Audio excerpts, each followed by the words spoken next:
Welcome to the Wander Mode podcast, where we celebrate the fearless spirit of women embracing life's wanderings.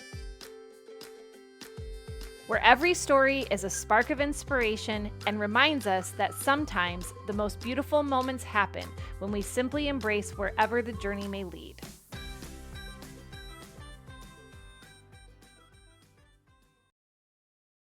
Today's guest is a total powerhouse, Melanie Birky. We are talking 5 times martial arts world champion, an Ironman finisher, a globetrotter, and an adoptive mama of 3. Oh, and she's also a life coach for high-achieving women who are ready to crush it in their own lives. Basically, she is the walking definition of boss mode, and we are diving into her wild journey from dominating in martial arts to raising her kids and everything in between. This one's going to be super fun, so buckle up and let's jump into it. Well, Melanie, we have had a chance to connect on a lot of different levels so far already, but I think your story is so dynamic as far as all the different things that have happened in your life. So I really don't know where this conversation's going to go, but I look forward to wherever it does lead. And I want to start with, where are you sitting as mom, wife, woman, entrepreneur today? Where is your headspace? In this moment, I just took 2 aspirin. I'm pretty sure one of my kids, or I don't know, somebody may have gotten us sick, but my throat started like hurting last night. And then this morning I woke up and I'm pretty sure my husband has the same thing because we're both pointing to our throats. And then at lunch, we were like, it's moved back here to the back now. And I can't hold my head up, but look at me go. I mean, obviously it's just audio, Oh, but yeah. You've got good movement. So I took 2 aspirin, and so I'm hoping that helps because I have an Ironman in 9 days. I'm like, out of the last 6 months, I could have gotten sick, not right now. So let's kick off into that since you're introducing us to this whole Ironman thing. First, tell me how you got into that. And 2, maybe give us a little insight into what does it look like to train and be an Ironman, an Iron Woman. Yes. So I have always wanted to do an Iron Woman, right? And so I've signed up for a half, which is like 70.3. And we'll probably get into my story later, but I have adopted 3 kids. I have a 6-year-old son and twin 2-year-old girls. And so I've always been into fitness, always loved it, always wanted to do it. And then right as my son came, I was like, oh man, like, how is this going to happen? And then finally, we just adopted the girls in January. And a month before that, my husband got me a Garmin watch, which is a fancy dancy fitness watch. And I was like, oh crap. Like, now I have to do it. Like, now he got me the watch. Yeah, so my husband, a couple years ago, he bought me skydiving because I said I wanted to go skydiving. And now I'm like, yeah, I said I wanted to go skydiving, but now I really have to go skydiving. And so he got me this watch, and I'm like, I really got to stop telling you these bucket list items because he keeps buying them. So that's how I got into it. Wow. I am with you though. Like, I'm such a frugal person to my core that if money is spent on anything, then I automatically have to figure out how to do the thing, even if it terrifies me, because it's like, otherwise it's wasted money. Yeah. I hear No, you. that's too funny too because he got it because it was on sale. Like, it's usually a really expensive watch and it was like half off. So I think too, it was like part of him not knowing what to get me. And he got me 6 months of babysitting because he has to watch all the kids now for a ton of time. He didn't realize. Little did he know that encouraging your dream was going to mean that it might impact a few of his own. Yeah. Exactly. Wow. Okay. So I need to hear about what it's like to train for that sort of thing, because I've done a marathon. Now I'm a speed hiker, so I speed hike marathons. I don't run marathons. But I can tell you right now that mine is in September, and training has not happened this summer, and I'm a little bit like, well, it's going to go how it's going to go. Like, I don't really know. I can't even imagine the level of training and like diligence that you would have to do an Ironman. So tell me a little bit about the technical side of Okay. that. How far out do you have to start? How do you train? Do you work with a personal trainer? Are you figuring it out on your own? No, that's a great question. So I've done triathlons, right, which is just swimming, biking, running, and there's like small distances. And so I've done those. But when he bought me this, I was like, okay, well, this is something that really feels out of my reach. This really feels like it's going to challenge me. And so I want to get a coach. If anything, I don't want to drown. I don't want to die. And so that's really what I invested in the coach for. And so we started in March. She said 6 months if it's your first. And again, I'm only doing a half, which is, I'm super proud of that, but it's like half of a marathon, right? It's 1 mile instead of two, all the things. And so I loved having a coach. And then she's part of a app that just is AI that does all the workout. And so literally it's loaded into my phone, it uploads onto my watch, and I go do the thing. And then she checks all the data, makes sure I'm not dying, make sure I can upgrade to the next mileage. And I love that. Like I've done triathlons on my own and I want to do it this way forever because right now I have 4 coaches. Obviously I'm a life coach, so I'm all about coaching, but it makes things so much faster, so much easier.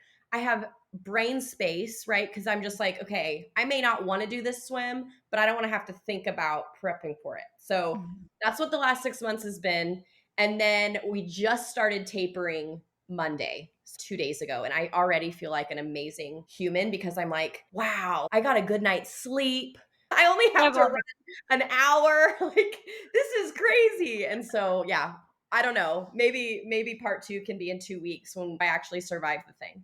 Well, yeah, I'm sure you feel like you have a lot of time back because that is the big thing is that your body can do a lot of really amazing things, but to push it to the level that you're talking about, and like you said, you don't want to die, you Yeah. want to come back to your family, then Yes. that means that you have to prepare your body for that really hard thing that you're about to do. So you have a 6-year-old and you have 2 2-year-olds at home Yeah. and a spouse and a job. Like, how have you been balancing life with Mhm. this goal? Yeah. Because I think this applies to a lot of us, regardless of what our goals are. Is that as moms, I think sometimes we struggle, like, oh, it's going to take so much time. And we keep putting ourselves in the back seat rather Yeah. than saying, I can do this goal. It just takes what? So, what has that what been for you? Commitment.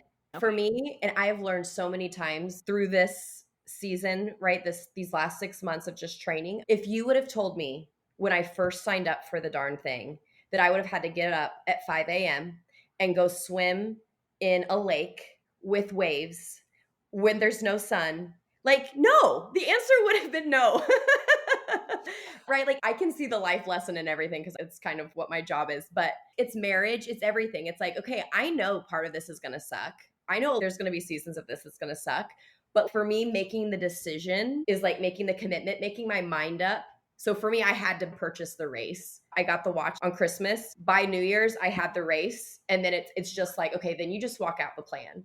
And so I think so many things, right? Like once we make our mind up and really commit to it, we make a way. And then of course on a practical level, scheduling. It's a ton of scheduling. It's so much support from my spouse. My husband's been amazing, especially the last 4 weeks. That's when training was really at its height. Just communicating with him. And I had to get him in on the dream too, because he knows it's going to be just for a season. I'm here for you to get to the finish line, quite literally. Right. And then he has seasons like that too, where I'm really holding a lot of the weight at home. And so that communication and that scheduling it in, time management kind of thing is the practical skill. And like you said too, I think sometimes when we can view things as a season instead of, oh my gosh, it's going to feel this way forever, that feels daunting. That doesn't feel manageable, just like the newborn stage, right? If you can just say to yourself, this is a season and it's not going to always be this way. Or if you're dealing with the terrible twos, quote unquote, or the three-nager stage or whatever it is, if you can view it more as it won't be this way forever, it feels more bite-sized and like you're actually able to manage it and get support and put structures in place because it's like it's going to be hard for right now, but it will be worth the payoff in the end. Yeah, you could not have said it better, right? I talk a lot in my Facebook group about owning your season, right? Unapologetically owning your season. So if I'm in a season with littles, I have twin 2-year olds, right? Like my business this season, it looks different and I'm not going to apologize for it. Or when we brought the girls home because they were adopted from Korea, that season was all about family. It wasn't going to be that way forever. It's not all or nothing, right? I still maintained it, but I wasn't going after ambitious income goals during that season. And so you couldn't have said it better. All about owning your season unapologetically. It won't be forever, but make the decision and then own it. And a little bit like when you decided to do it and you hired a coach, and then along with the coach came the process that made this dream manageable because you hired the person to give you the mental, emotional, and physical support. And they came along with that tool that allowed you to say, okay, it's on my calendar and this is what I'm going to go do every day to build up to this thing. You're not trying to learn it in one day. And I feel like so often, and I think it's for women who specifically are high achieving and we put a lot of pressure on ourselves and we're perfectionists, is Yeah. oftentimes we don't give enough credit to learning things as we go and accept that if we just start here and get a little bit of help and ask for help being key, like you hiring a coach and saying, oh, I'm not just going to DIY my way to this Ironman. It does. It makes the things that we want feel manageable. Just like if breastfeeding is hard, hiring somebody to help you with breastfeeding, it can then take away that stress and they can give you a process, nipple shields or adjusting the baby's head or whatever it is that you're doing. It's so true for any aspect of our life that when we ask for help and then we get the process, all of a sudden it's like, ding, I can do this. I got this. Yeah, it's so empowering. I used to be 100%, well, I should be able to do this on my own, right? Fiercely independent to a fault, right? Like, could I do the Ironman on my own? Yeah, I do. I think I could. And why? Why make it that much harder? Now I'm like, is there a coach for this? What can I leverage to make this easier? Because I have leveraged that so much, I can get to beyond what I thought possible so much faster, so much easier. So when I have to figure it all out on my own, nobody's winning. I'm not winning, right? Like my family's not winning. Nobody is winning. And so why not work smarter, not harder? And so Yeah. absolutely. I'm still doing the work. My Mhm. coach isn't getting in the pool at 5 a.m. in the lake and all that stuff. So yeah, I'm doing it. I get to absolutely own my accomplishment, but there's no shame for me anymore in hiring help, leveraging it. My number one question now is how can I make this easier? How can I make this faster? How can I make this smoother? And then jumping on it. It's funny, in some ways, if you are a high achiever and are a perfectionist, you said you'll achieve results faster when you ask for help. You'll actually get what it is that you're wanting versus having too much pride to ask for that help. It can delay results because you're not an expert in that. And so you have that learning period, and then you have the implementing period, and then you have to fix the things that you tried that didn't work versus actually going from point A to point B faster because you did get some assistance. Right. Absolutely. Yeah. Yeah. So, do your kids, like probably not the 2-year-olds, but like your 6-year-old, do they have a little bit of a sense of like, this is what mom's doing? Have they watched any of your training? Yes. So one of my 2-year-olds, her name is Ren. So we just had the Olympics, right? It was really empowering to do this training during the Olympics because here I'm like thinking I'm a lot cooler than I really am. Like, like look at me go. I'm like swimming like Katie Ledecky here. Yeah. But anyways, my daughter Ren is all about USA, USA. And so she's our biggest cheerleader. So she's like, go, mama, go, Yeah. mama, go. They've gone to a couple of the smaller triathlons, just an hour and a half or whatever, the small ones. And then my husband at the last one was like, listen, you can have me there to support you, or you can have me support you and watch the kids at home, but we will not be doing both anymore. So I'm happy to oblige with that. But yes, they've watched, and my son especially, he's 6. I think he understands. I don't think he understands just how far I'm going, but the girls had a swim cap on made out of their underwear, and they said they were going to go to the pool. So they're catching some things, you know? Yes. Hopefully good. And what I love about what you're doing is it was my reason behind trying a marathon too and crossing that finish line and having my kiddo at the end and being able to scoop her up and carrying her across and whatever is this idea that we're setting examples for our kids. So like when you talked about it, it takes commitment. What are you teaching your kids, even though they don't fully maybe understand what you're about to do and the physical challenge that you're bringing on yourself. What they will see is mom wanted to do this, then said she's going to do this, then figured out how to do this, and then she did it. And I Mhm. think that those are like some of the most impactful lessons that we can give our kids is that whole, it's not just what we say, it's actually what we're doing. And you're doing Mhm. it. Mhm. Oh, for sure. I do wanna be intentional, and I try to be intentional in my training. I'm home there for a while on Wednesdays. I went to the lake, and I'm home an hour before they even wake up, and I've already swam for an hour. And so I wanted to be intentional and tell them, number 1, that the world doesn't revolve around them, so my legs hurt, right? And so, like, listen, I had a big workout before the sun even came up today, and so I'm gonna move a little slower today. And just teaching them there's so many life lessons through the whole thing, and just trying to be intentional about this is something that I wanna do for me, and it takes hard work. And I beat the sun this morning, and I don't exactly know what all's coming in, but I know things will, right? I think they tend to like pop out later at different ages. For sure. I just love that. And I'll be very excited to, if we do a part B, hear about the kids' reactions to you finishing and you telling them that story and all of that. Now, I'm going to guess, based on what you said with the timing of the watch and signing up for the race and concluding the adoption, that maybe wasn't, if you had like your ideal timing, that might not have been the most ideal timing. So, can you tell me a little bit about the adoption journey so that we understand too? Yes, that may not have been ideal timing for the Ironman, but at the same time, you have this beautiful family that's just grown by two, and it's kind of like, well, we're kind of in it. That's a great question, actually. So in 2019 is when we brought my son home. And from start to finish, so when we applied for adoption until we brought him home, it was a year and a half, which is pretty quick for an international adoption. So it was right before COVID. And then I think it was a year later is when we applied for our second adoption. And we were open to twins. But just due to a lot of international stuff and adoption stuff, I think the girls took 3 years total. We didn't bring them home until this last January in 2024. And I was thinking the same thing when I signed up for the Ironman right around Christmas. My logical brain would say this is the worst time to do it. But when is ever a perfect time to do anything? It's typically like my personality. I really like to plan. I'm pretty structured. I like going by the plan. I like ideal. And it's just if I don't do this now, seriously, it's one of my last bucket list items. And I wanted to do it before I'm 40. We might as well do it now.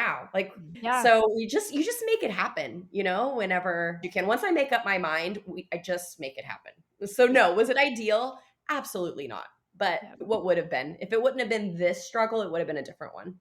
Through your adoption story, with it taking so long and learning that this would have been ideal timing to have brought the girls home, or maybe a year after we had started that process, it would have been more ideal. Do you feel like a takeaway for you has been to let go of some of that idea of perfect Mm. timing, and that in some ways the perfect timing is when things happen because that's when they were always meant to happen? Yes, yes. No, absolutely right. Like I'm a Christian. And so the Bible talks about one of my favorite verses in Proverbs is something along the lines of man can make his steps, but ultimately God's plan prevails. And that is the story of my life time and time again. I try to plan, and not that planning is wrong or bad or anything. I do feel like I'm created with that bent. Mhm.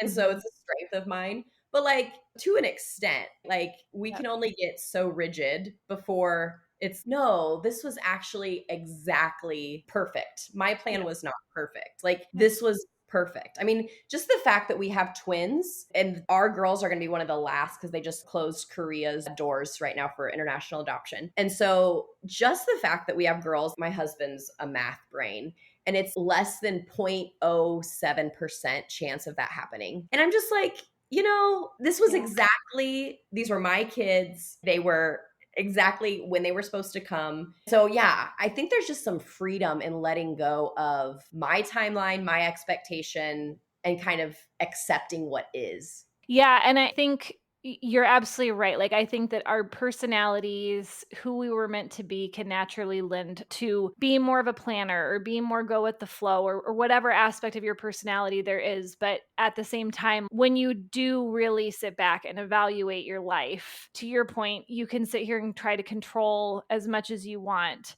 but the timing is the timing, right? It's Mhm. Mhm. you can attempt to control it, and yet for all sorts of factors or it being God's timing, it's only going to happen when it's meant to happen. And so it's like plan and be prepared, but also be willing to let go of the control at the Yes. same time.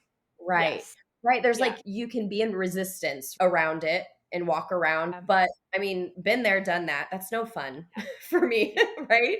And not that always letting go and releasing control is fun either, but Mhm. like you said, you just kind of have to accept what is because it's much more enjoyable to be able to accept what is rather than the millions of other possibilities your brain can think about, like what Yeah. could have been or what should be or what sucks about this, like just not productive. So I have kind of like a two-part question to this. What was your emotional journey like as you were waiting for these adoptions to be approved and finalized? I'm assuming there were lots of high and low periods, especially because as you realized it isn't happening on your timing, like that can still be hard, even though it might be right later. And then the second part is how do you prepare once you know that the adoption has been finalized? How do you personally prepare yourself to bring home these little individuals from a different country to our country to then help them through the adoption process? Yes. Okay. So the first question was like, what are the highs and lows? Like, what was the emotional process? Yeah.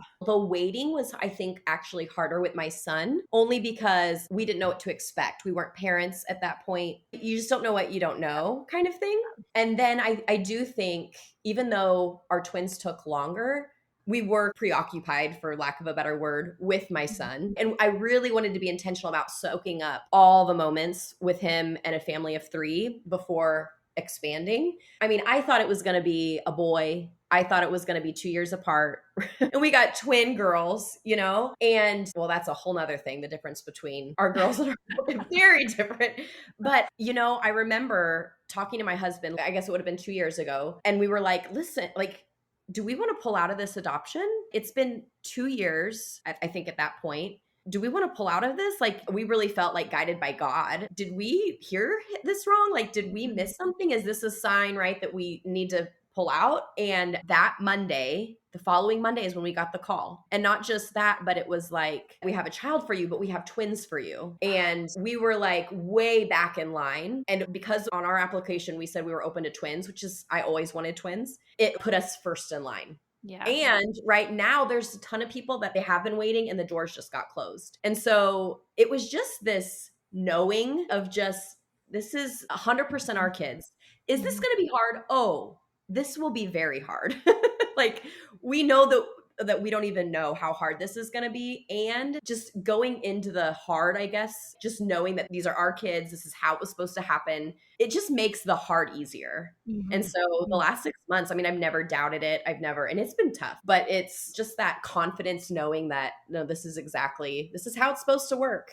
Yeah. For better, for worse, that's how it's supposed to work. And so that's a little bit about the emotional journey. And then I think your second question was like how to prepare, right? Yeah. I am so thankful. Our social worker really just held our hand step by step by step up until like the last month, which was another crazy thing about adoption. You really just have to hold on for dear life with adoption because there's so many curveballs. Like, our adoption agency gave us 30 days notice before they shut their doors. And we had to change last minute to another one that we had. And we had this first adoption agency with our son, even up until we had gotten matched with the girls. And then they like up and closed. And even our social worker was like, listen, this is news for us too.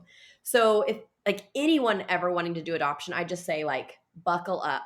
And if you have an issue with planning, like you get to like loosen some of that because it's just crazy. It's so crazy. Mhm. Yeah. And so I am really thankful for them. Just they educated us, right? You have to do so many hours of education. And I can tell you the thought that I had going into adoption and open adoption or international adoption versus what I know now and just all the education piece, hugely helpful, like incredibly helpful of just understanding what you're going through, but more so, right, what they're going through and how it really starts from rejection and abandonment and hurt and pain and how there's going to be that hole. There will always be that hole of them not knowing, right? And Mhm. so just really going into it with eyes wide open and Yep. being educated on that was really helpful. And again, it prepares you for, okay, this might be hard, this might really suck, but we're equipped for it.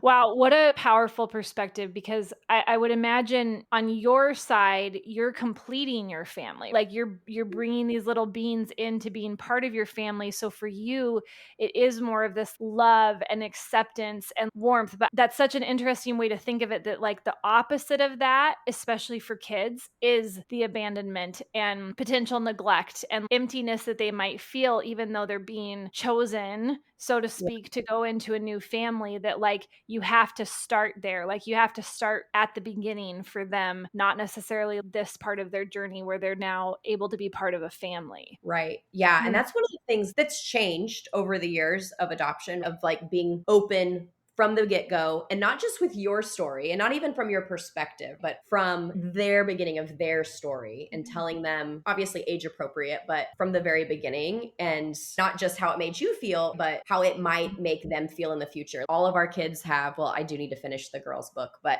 my son has a life book, and it has it from day one of his story. And it is his life book, not ours, right? We have one page of how we felt when we first got matched and when we brought him home, but really it's for him. And he'll bring it out from time to time. And as he's gotten older, I mean, he's only 6, but he'll have different questions, and he really owns his Korean heritage. And we're still, I mean, we're only 4 years into this with him, but it's a Yeah. huge resource for him. That's amazing. Are you comfortable talking about whether or not you chose an open adoption versus a closed, and why Korea? What about Korea spoke to your hearts? Was that God calling you to specifically choose Korea, or do you have another connection there?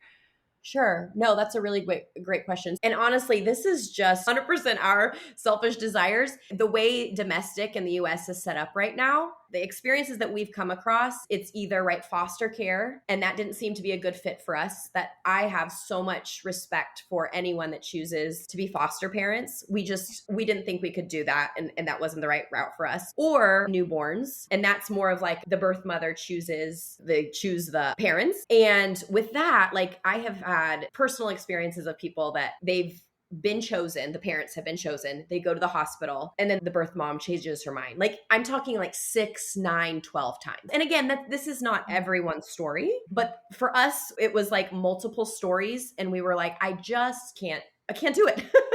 And so that's why we chose international. We also just love different cultures. We love to travel, and it just seemed a really good fit for us. And so from that point in the adoption, every agency is different, but every country kind of has their own regulations, if you will, right? Like some it takes 6 years on average, some take 2 years, some the kids are typically older, some are younger, some typically have special needs, some don't. Sometimes there's BMI requirements on the parents. Like there's just all these crazy regulations.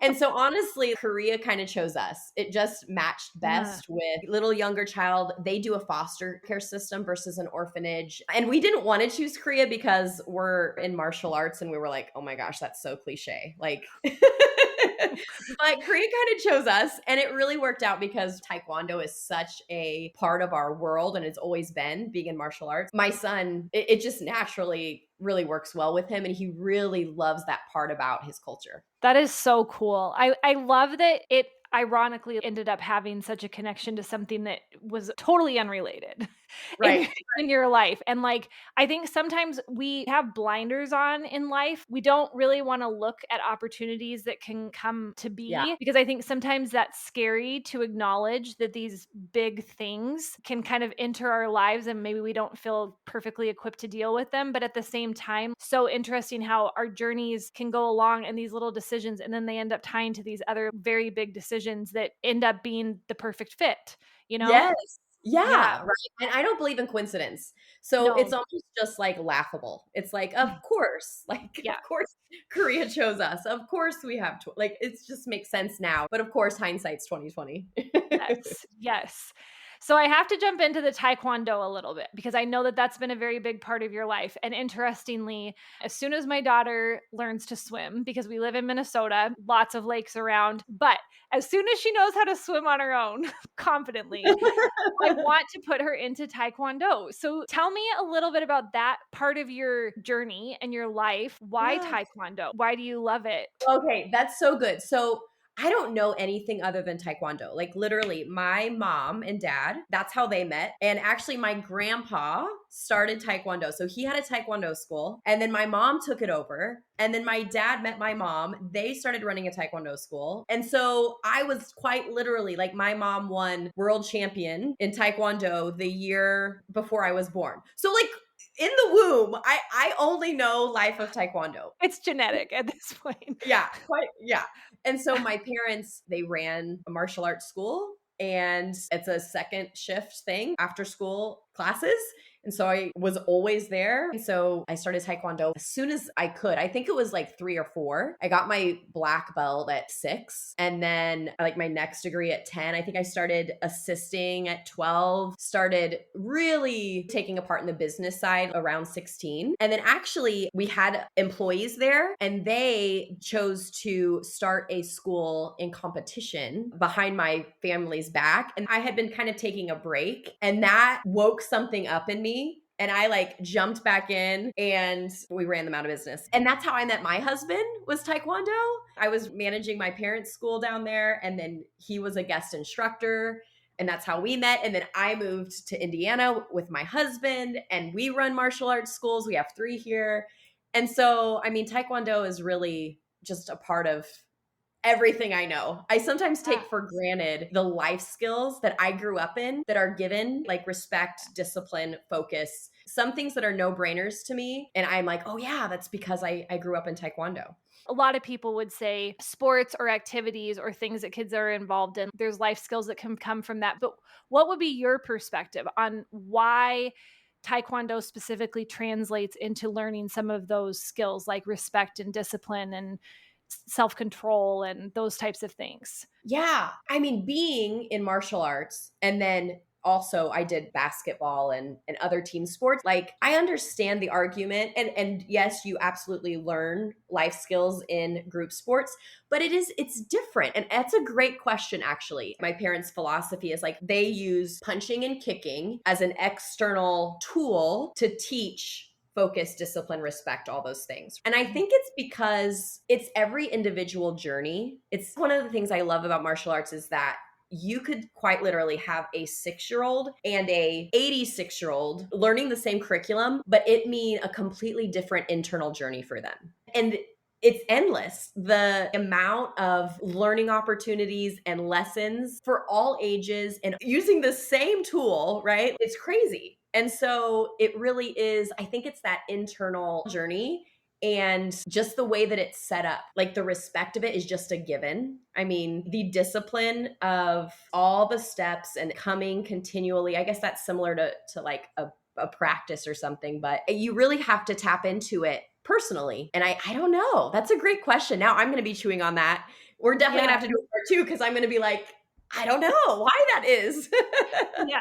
I think it's something with the movement. Like it feels very intentional that you have to be so connected with your internal thoughts and energy to then put out this like external energy, similar to truly practicing yoga, right? You get into these flows or these movements in yoga mostly because you're also tapping so internally versus just practicing this outward, like I'm dribbling the ball and I have to move my hand this way or this particular skill. It is really tied with where your energy is coming from inside. And I think that that's why I love that idea for my daughter, is because I want her to learn external skills and movements, but I want it to be equally about who is she on the inside and then how is that communicated externally at the same time, kind of thing. Yeah. And it really is like an art, a Yes. martial art. And I feel like anyone that practices understands the damage that it can do, obviously, right? And I think most people think it's, well, you're going to teach my kid to get angry and punch things and kick things, but it's actually the opposite.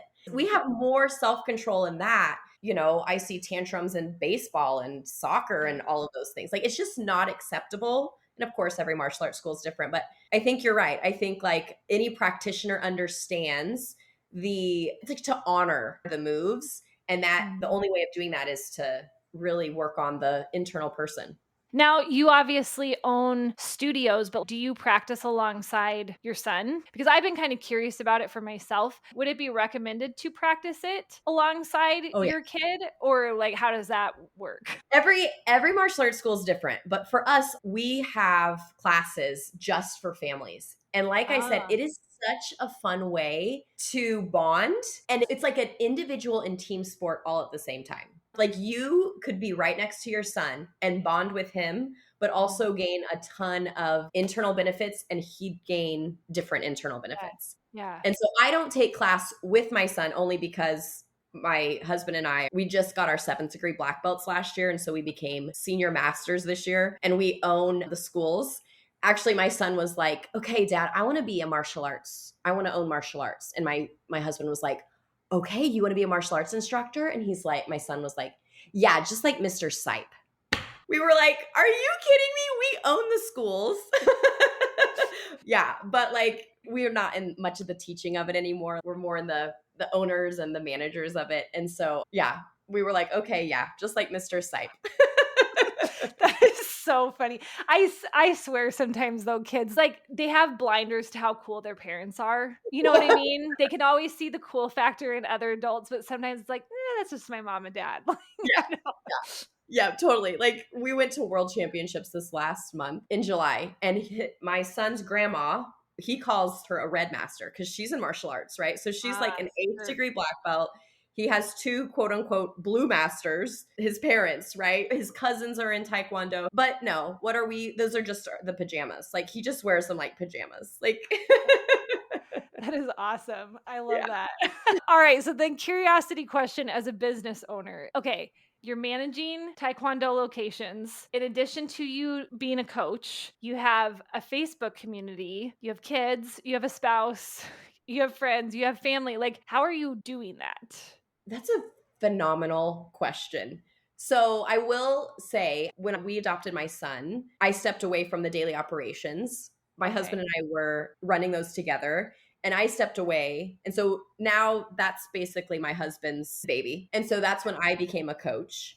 And I will say, though, on the side, my husband consults other martial arts schools. And so it really is just that we have trained our replacements all the way through. Like we used to be instructors and then we became managers and then we got a COO. Now at 3 locations, my husband only works on Mondays and then just answers basic questions. But we have a chief operator. And so she kind of runs the daily operations and then he just does the CEO of it. Okay, Yeah. so kind of a divide and conquer sort of mentality. You've got the coaching, stepping away a little bit so that you could be more present with the kids. And then it sounds like you're also bringing people into place to help support the business so that you can Yeah. function as a family. Yeah, yeah, Yes. yeah. Yep. Yeah. Absolutely. And I know that there's a very interesting story behind the business. You had a big walkout. Was Hmm. that with the Taekwondo business? Yeah. And how did that come to be, and what has that taught you about business since then? We have different moments that shift our trajectory, but that was one of my, if not the biggest crucible moment of my life.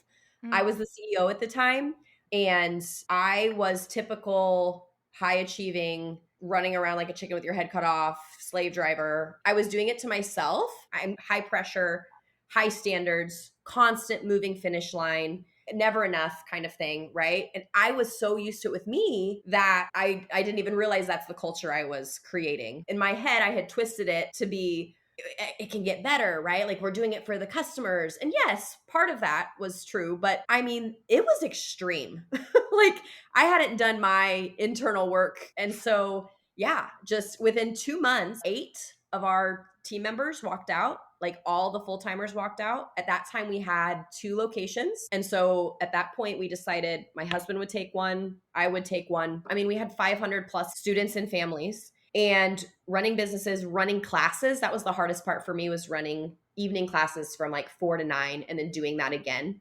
I mean, I lost my voice to where, I mean, they told me I had vocal cord damage, but in that mindset of who I was then, it was like no other choice. mm, Closing it was not an option for the mindset that I was in. I was in a point where I was getting so much of my internal value and my internal worth from what I could do versus just who I am. and being okay with that and just constantly striving. So in that version of Melanie, there just wasn't another option. Like closing was not an option. In fact, I had talked to like a lady from my church at the time, and she's like, why don't you just close it? And I was just like, what do you mean just close it? And so, yeah, I mean, it was the worst year of my life still to this day. And so went to the doctor, had no voice. I would come home bawling. Actually, sometimes I wouldn't even make it home. Like I have to go to the bathroom bawling because my throat hurt so bad. Extreme burnout. And I just kept going. I think I did that for a year. We had hired someone to help me specifically take over the classes. And it took a while to train him just so I could come out just a little. And so by the time he finally did, it's almost like when you're in survival mode, you do. And then the moment you get a little bit of space, everything internally just crashed.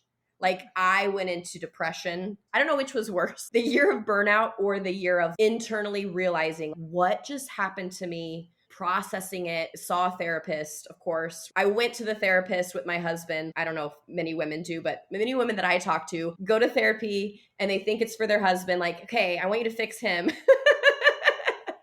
And then yeah, I've been there. I know what you're talking about. Yep.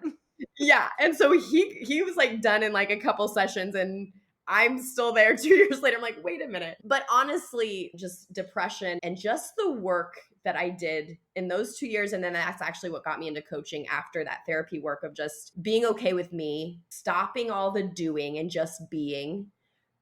Just a really deep season of healing.